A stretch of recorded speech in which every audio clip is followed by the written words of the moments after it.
बादशाह जुड़ गए हैं। Tahir ji, good morning. शुक्रिया आपका समय निकालने के लिए। एक Anuj, good morning. Good to कैसे see you in a different role. Thank you, thank you. Role तो वही है, बस थोड़ा भाषा का फर्क है तो ठीक है, चलिए। चलिए, लेकिन कोशिश वही रहेगी कि रिटेल को और जो हम जानकारी देने की कोशिश करते हैं वो कंटिन्यू करें। तो ताहिर जी, एक रिटेल ने बहुत पैसा बनाया है इस मार्केट में और क्लियरली एक ज़बरदस्त इंडियन मार्केट ने आउट परफॉर्म भी किया है। अब यहाँ से क्या ट्रिगर्स लग रहे हैं आपको इस मार्केट के लिए? क्या आपको लग रहा है कि ये जो हमने एक आउट परफॉर्मेंस देखी है, और खासतौर से जो डोमेस्टिक इकोनॉमी वाले स्टॉक्स हैं उनकी आउट परफॉर्मेंस देखी है, वो कंटिन्यू रहेगी?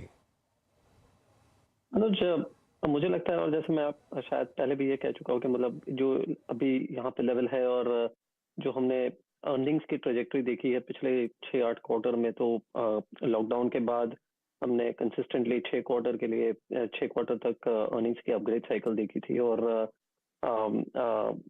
रशिया यूक्रेन होने के बाद तो मतलब डोमेस्टिक स्टोरीज और भी ज्यादा लुक्रेटिव और एक्साइटिंग हो गई थी। बट अभी एक समय आया है पिछले 2 क्वार्टर में जहाँ पे अर्निंग्स की जो एक्सपेक्टेशन है या एस्टिमेट्स है वो अभी बढ़ना बंद हुई। मतलब we are basically leveling out as far as earnings update are concerned. And as you rightly said कि Indian markets have done very well. मतलब हमारा एक बहुत अच्छा खासा आउट परफॉर्मेंस रहा है पिछले तकरीबन 12 महीने में। और नाउ एक तरीके से और आउट परफॉर्मेंस के लिए आर्ग्यू करना थोड़ा मुश्किल हो रहा है, क्योंकि जैसे मैंने कहा कि अर्निंग्स की जो अपग्रेड साइकिल है वो करीब करीब थोड़ी हॉल्ट होती हुई दिखाई दे रही है। Most of the good news seems to be there. तो आई थिंक हालांकि जो हम 2-3 साल का व्यू लेते हैं इंडियन इकोनॉमी पे, तो एक कंस्ट्रक्टिव व्यू बन जाता है। And we do think that next 2-3 years will be a good improvement in the earning cycle for India and economic cycle. But short run tactically मुझे लगता है कि ग्लोबल मार्केट्स और ग्लोबल रिलेटेड जो sectors है वो बहुत ज्यादा बीटन डाउन है। वहां पे मतलब वैल्यूएशंस आर कंफर्टेबल, और ऐसी एक सिचुएशन आ गई है जहाँ पे लगभग करीब करीब जो भी नेगेटिव न्यूज हो सकता है वो मार्केट ने फैक्टर कर लिया है, whereas India on the other side has more or less factored most of the positive news. So I think from a more tactical recovery मुझे लगता है कि global markets can probably do a catch up. India जरूरी नहीं है कि गिर जाए, लेकिन इंडिया शायद ये लेवल पे थोड़ा बहुत समय यहाँ पे स्थिरता दिखा सकता है। And in the meanwhile global market अगर कैचअप हो जाते हैं तो जो प्रीमियम है जो इंडिया का, वो शायद थोड़ा और रीजनेबल हो सकता है, जो पिछले कुछ समय में has gone to a very high level. Okay, तो ताहिर जी, एक पोर्टफोलियो अप्रोच क्या होगी? पिछले 6 महीने में एक क्लियर एक व्यू रहा है कि आईटी में ज़बरदस्त सेलिंग हुई है, और बैंकों में, खासतौर से पीएसयू बैंकों में तो ज़बरदस्त एक तरीके से एक उबाल आया हुआ है वहाँ पर। तो आपकी पोर्टफोलियो अप्रोच इस समय मार्केट को, इंडिविजुअल सेक्टर्स को, खासतौर से बड़े सेक्टर्स हैं, उन पर क्या अप्रोच होगी? बैलेंस करने का प्रोसेस रहा है। और उसमें हम बेसिकली ये इस साल की शुरुआत है हमने मतलब ये पोजीशन बना के रखी थी कि डोमेस्टिक इंडिया सेंट्रिक जो सेक्टर्स है वो शायद will stand out relatively better compare to global sectors.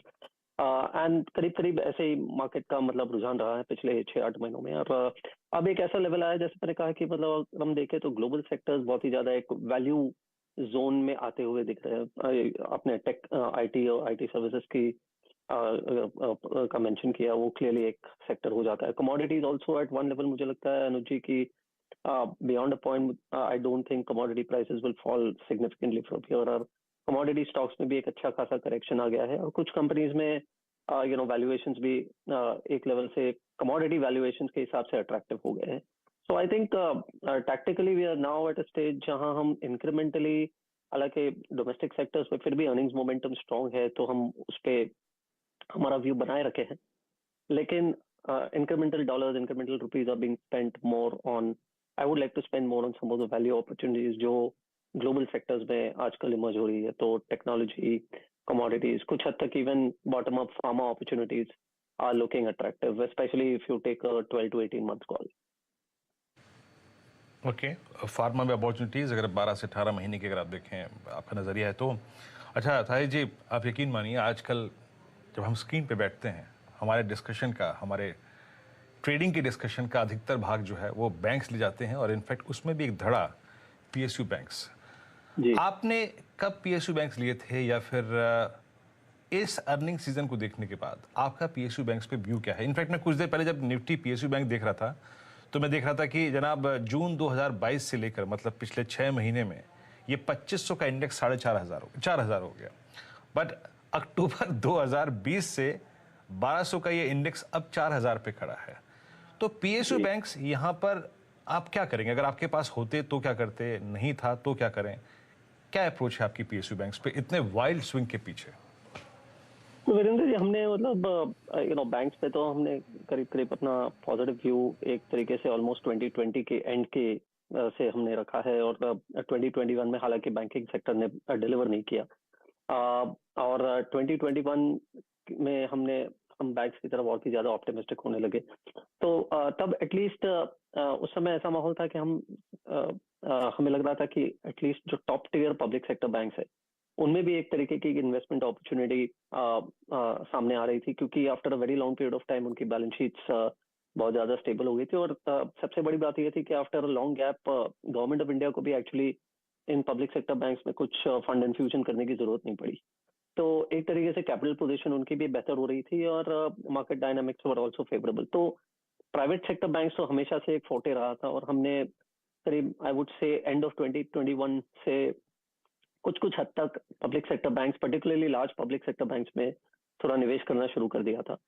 2022 में जैसे जैसे और एविडेंस आने लगा, specially with regard to credit growth improving, जो एक मिसिंग लिंक था बैंकिंग सेक्टर के लिए, तो हमने हमारी जो कवरेज थी और हमारा जो पोजीशनिंग था for even public sector banks, उसको और थोड़ा बढ़ाया।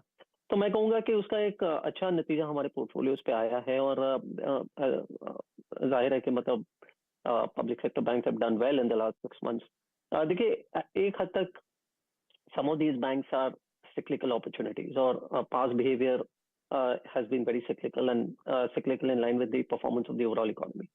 जैसे मैं अनुज जी से कह रहा था कि we are still taking a view कि भाई आने वाले 3-4 साल इंडिया के लिए from an economic cycle perspective will be better than compare to what it has been in the last 4-5 years. So clearly अभी भी पब्लिक सेक्टर बैंक्स के लिए केस जारी है, लेकिन जो डीप डिस्काउंट पे वो थे वो शायद अब नहीं है। मतलब they have traveled some part of their journey. मैं नहीं कहूंगा कि it is completely priced in, लेकिन obviously they are not as cheap as what they were one time, say about 6 months ago or 9 months ago. Journey अभी भी कायम है, लेकिन अभी यहाँ से अर्निंग्स ग्रोथ और रिकवरी से ज्यादा आपको अपसाइड आने की संभावना है, न कि फ्रॉम री रेटिंग। चलिए ठीक है, एक बार जरा पीबी फिनटेक लेकर आइए। एक पिछले 3-4 दिन में हमने देखा कि न्यू एज कंपनीज में एटलीस्ट ये एक स्टॉक है जहां पर एक बाइंग ट्रैक्शन विजिबल है। आज एक ब्लॉक भी एग्जीक्यूट हुआ इसमें, लेकिन 8% ऊपर इस समय है। ताहिर जी, ये जो न्यू एज कंपनीज हैं, ये जो डिजिटल कंपनीज हैं, ये जो पिछले साल इनका एक बहुत बड़ा एक हवा बना था, उसके बाद हमने देखा क्या ज़बरदस्त इन स्टॉक्स में करेक्शन आया। कुछ स्टॉक्स तो 70 से 80% तक नीचे हैं अपने हाई से। यहाँ पर कोई अपॉर्चुनिटीज हैं या इसको आप कंप्लीटली अवॉइड कर रहे हैं? देखिए, हम कुछ कंपनीज में यहाँ पे पहले से निवेशक है, और हम इनमें अभी भी हमारे बहुत सारी कंपनीज में, कुछ कंपनीज में हम पोजीशन अभी भी बनाए रखे हैं। और देखिए, इन कंपनीज की clearly last 8-9 months 10 months has not been good, और बहुत ज्यादा मार्केट कैप इरोजन हमने देखा है। लेकिन ये इम्पोर्टेंट है समझना कि लगभग करीब करीब सभी कंपनीज में, सभी जो न्यू जनरेशन कंपनीज में, इसमें एक ओवरराइडिंग मैक्रो फैक्टर जरूर इन पे भारी रहा है, विच इज बेसिकली के उनकी बिजनेसेस में बहुत ज्यादा डिटेरियरेशन मेरे हिसाब से नहीं आया इन the last 1 year. What they have been hurt by is the macro overlay, and जो हमने इंटरेस्ट रेट साइकिल रिवर्सल के कारण जो पी मल्टीपल कंप्रेशन देखा है बहुत सारी ग्रोथ कंपनीज में, न केवल न्यू जनरेशन बिजनेसेस। हमें ये भी पता है कि Nasdaq has corrected very sharply 30-40%, even Indian IT services has corrected almost 25-30%। तो ये एक ओवरले जो है वो उनको ज्यादा हर्ट किया है in terms of market cap compression. और जो हमारी कंपनीज हैं, हम वहाँ पे अभी भी ये असेस करते रहते हैं कि कौन सी ऐसी कंपनीज है जहाँ पे बिजनेस डिटेरियरेशन नहीं हुआ है, या बिजनेस की अभी मतलब प्रॉफिटेबिलिटी और ज्यादा करीब आती जा रही है। और वो एक इम्पोर्टेंट फैक्टर हुआ करता था हमारे लिए कि हमें इन नए जनरेशन बिजनेसेस में 2-3 चीजें देखनी थी। एक तो कि उनकी जो लीडरशिप क्वालिटी है वो कितनी ज्यादा improve हो रही है, मतलब how much are they maintaining as a lead over the next best player in that industry. And second चीज ये हम इस बात का हम फोकस रखते थे कि कितनी जल्दी से ये प्रॉफिटेबिलिटी की तरफ पहुंच सकता है. So we didn't want a path to profitability which is very distant in the future. And lastly obviously quality of management important हुआ करती थी. तो आई थिंक उन फैक्टर्स के बेसिस पे हमने कुछ स्टॉक्स का चयन किया था जो हमारे पोर्टफोलियोज में आज भी है. और कुछ हद तक अभी जो करेक्शन हुआ है, और हमने जब अगर ये देखा है सामने कि करेक्शन भी हुआ है और बिजनेसेस की स्थिति थोड़ी इंप्रूव ही हुई है और प्रॉफिटेबिलिटी के हम और ज्यादा करीब आते जा रहे हैं, तो I think it has given us also the confidence to add to some of these names. Okay Tahir ji, कुछ देर पहले जब मैं आपसे PSU बैंक से बात कर रहा था, उससे पहले जब आपने अपना जब जवाब खत्म किया था, आपने जिक्र किया था फार्मा का. अब फार्मा पे बात करते हैं. फार्मा में आपको अच्छा क्या लग रहा है? फार्मा, या फिर मैं शब्द को अगर मैं रिप्लेस कर दूं हेल्थ केयर सेगमेंट में, वी हैव हॉस्पिटल स्टॉक्स, और हमारे पास फार्मा कंपनियां हैं, हमारे पे डोमेस्टिक फार्मा है, हमारे पे API कंपनियां, जहां पे API कंपनियों में प्राइस डैमेज काफ़ी ज़्यादा हुआ है. इसमें से कौन सा धड़ा आप पिक करना चाहेंगे? किस पे ज़्यादा बुलिश हैं आप? तो आपकी बात सही है. एक्चुअली फार्मा का जो कैनवस है वो एक यूनिफॉर्म कैनवस नहीं है. वो काफ़ी, मतलब जैसे कि बैंक्स है या IT सर्विसेज है जहाँ पे काफ़ी हद तक होमोजिनिटी होती है और सेक्टर लगभग करीब करीब सभी कुछ साथ में चलता है. फार्मा की ऐसी पद्धति नहीं रही है, specially in the last 5-6 years. उससे पहले फार्मा का फेज था जब फार्मा एज अ सेक्टर अपना अप मूव या डाउन मूव दिखाता था. तो ये इसलिए हो रहा है क्योंकि फार्मा कंपनीज में अभी बहुत सारी डिफरेंसेस आ गई हैं. कंपनीज के business models in the pure pharma companies has changed quite significantly. किसी का एक पाथ है, किसी और का दूसरा पाथ है. हम as far as pharma companies are concern, हम we are focused on companies where there is they are moving away from commodity to complex, and जो value added products वगैरह पे है, वहाँ पे ज़्यादा फोकस अगर है बिजनेस का, तो I think that is something that we are, हमारे लिए प्रेफरेंस है. The second segment within this family is about companies जहाँ पे डोमेस्टिक फुटप्रिंट relatively strong है. So I think that is another cut that we are making on the basis of which we are selecting a pharma company. And अगर आप इसको, इस basket को, इस family को थोड़ा और एक्सटेंड करें तो ऑब्वियसली जैसे आपने बताया कि हेल्थ केयर डेफिनेशन अगर देते हैं तो clearly hospitals is a category, not diagnostics as much, but hospitals is a category, something जहाँ पे हमारा एक तरीके से मैं कहूँगा फोकस है, पोजिशनिंग भी है.